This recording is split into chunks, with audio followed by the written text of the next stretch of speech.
नमस्कार मैत्रिणींनो, आज शनिवार आहे आणि घरचा भाजीपाला संपूर्ण संपलेला होता. मग आणि बाहेर पाऊसही सुरू आहे. मग विचार केला काय करायचं. म्हटलं आता पाऊस असो की काही असो, जायचं आणि पहिले आज भाजीपाला आणायचा, कारण खूप प्रॉब्लेम व्हायचा. मग आज गेले आणि भाजीपाला घेऊन आले. आणि सगळ्यात महत्त्वाचं म्हणजे पाऊस असल्यामुळं गिऱ्हाईकं कमी होती आणि भाजीपाला अगदी स्वस्त मिळाला. फक्त आता कसं पावसामुळे थोडे कांदे बटाटे ओले झाले, ते छान पुसून घेते आणि रॅकमध्ये ठेवते. आणि आज शनिवार आहे तर उरलेले घरचे काम, आज काही स्वयंपाकाची घाई नाही. मग आता पहिले भाजीपाला ठेवून घेते.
आता सगळं भाजीचं ठेवून झालेलं आहे व्यवस्थित.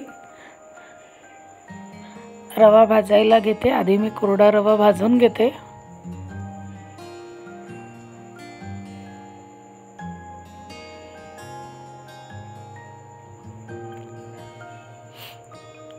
आता रवा काढून ठेवते, भाजलेला रवा.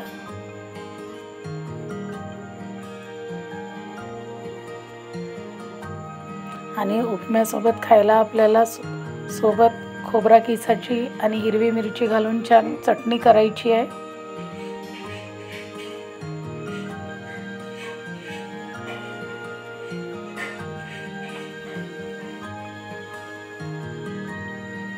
कढईत तेल घालते आणि आधी मला उपमा बनवायच्या आधी चटणी बनवून घ्यावी लागेल, म्हणजे मला त्यात फोडणी घालता येईल चटणीत. आणि परत दुसरं पातेलही भरवावं लागणार नाही. आपण स्वयंपाक करण्यासोबतच आपली भांडी कशी निघतील याचाही प्रयत्न केला पाहिजे.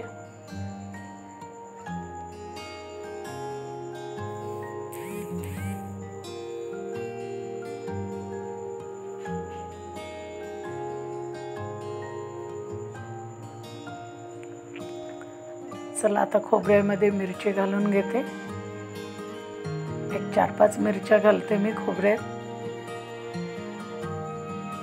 आणि कुणाला तिखट कमी जास्त लागतं तर तसं घालू शकता आपल्या आवडीच्या अनुसार. त्यात गोडलिंब घालते. आमच्या घरचा ताजा गोडलिंब आहे छान.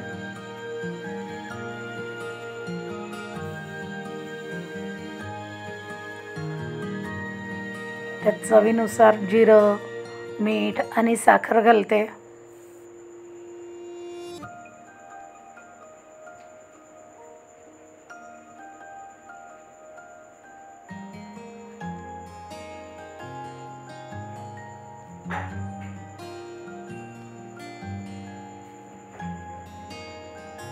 आता जिरं घातलेलं आहे. आता हे मिश्रण छान एकजीव वाटून घेते.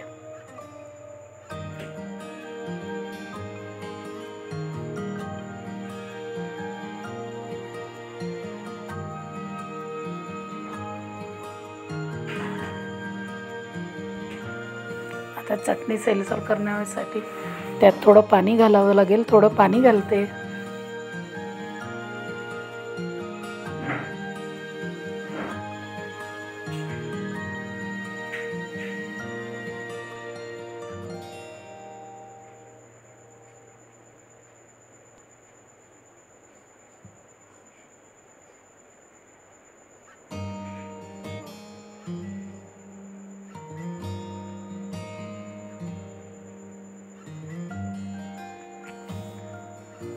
चला, झाली माझी चटणी वाटून.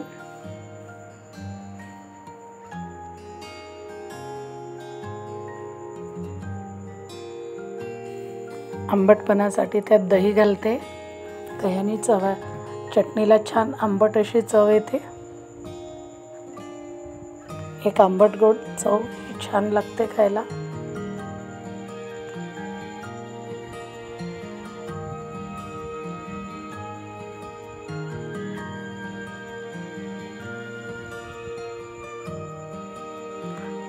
आता राई, जिरं आणि गोडलिंब घालून फोडणी तयार करून ती चटणीवर घालते.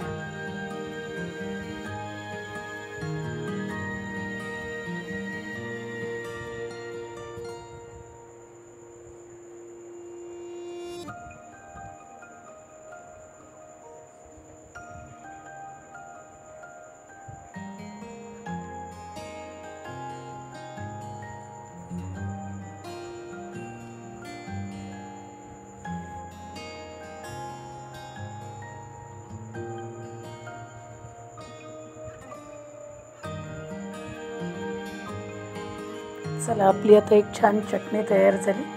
आता एक 4-5 हिरव्या मिरच्या तळून घेते.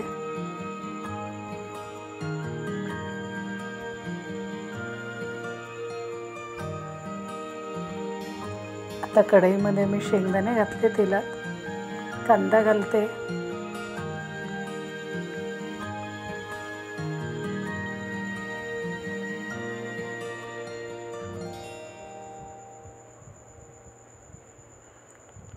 सोबत गोडलिंब आणि हिरवी मिरची घालते आणि छान परतून घेते.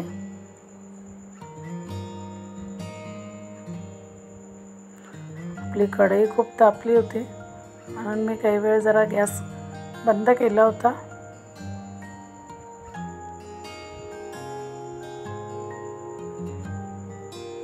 आता हे छान आपल्याला परतून घ्यायचं आहे मिश्रण. आपला रवा मगच भाजून तयार आहे. एकीकडे मी गरम पाणी ठेवलं उपम्यामध्ये घालण्यासाठी. गरम पाण्याने आपला उपमा छान फुलतो. थंड पाणी कधी घालायचं नाही, त्याने तो रवा बसतो.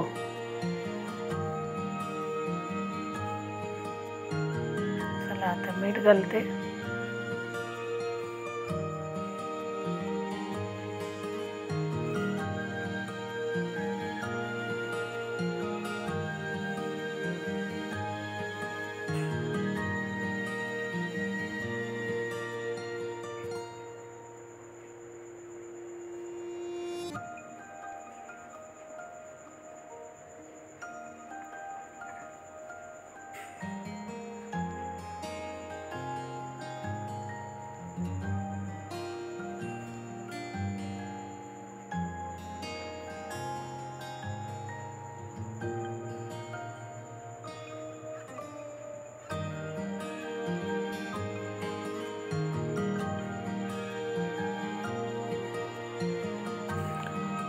उपमा बनवायला जेवढा सोपा तेवढाच खायला पण पौष्टिक होतो शरीराला.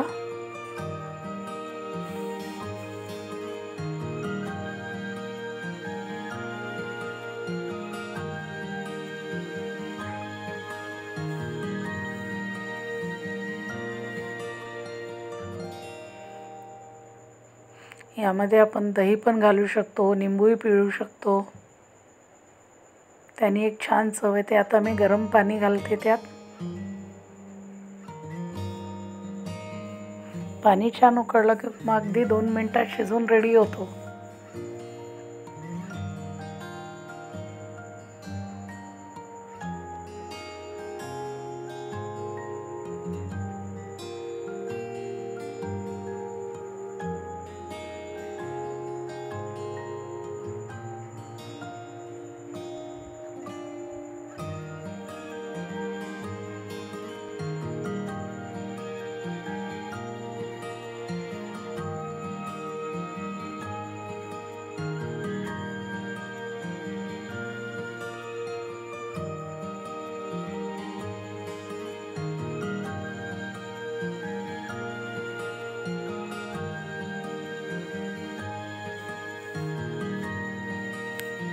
चला, माझा उपमा आता छान परतून झाला, वरनं कोथिंबीर घातली।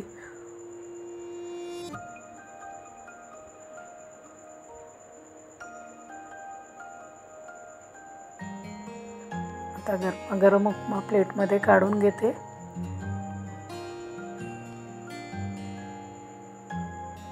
आता वरनं कोथिंबीर घातली, सोबत चटणी देते।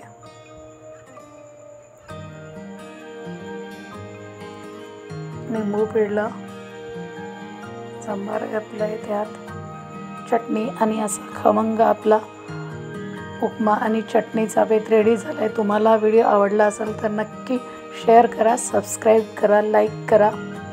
धन्यवाद।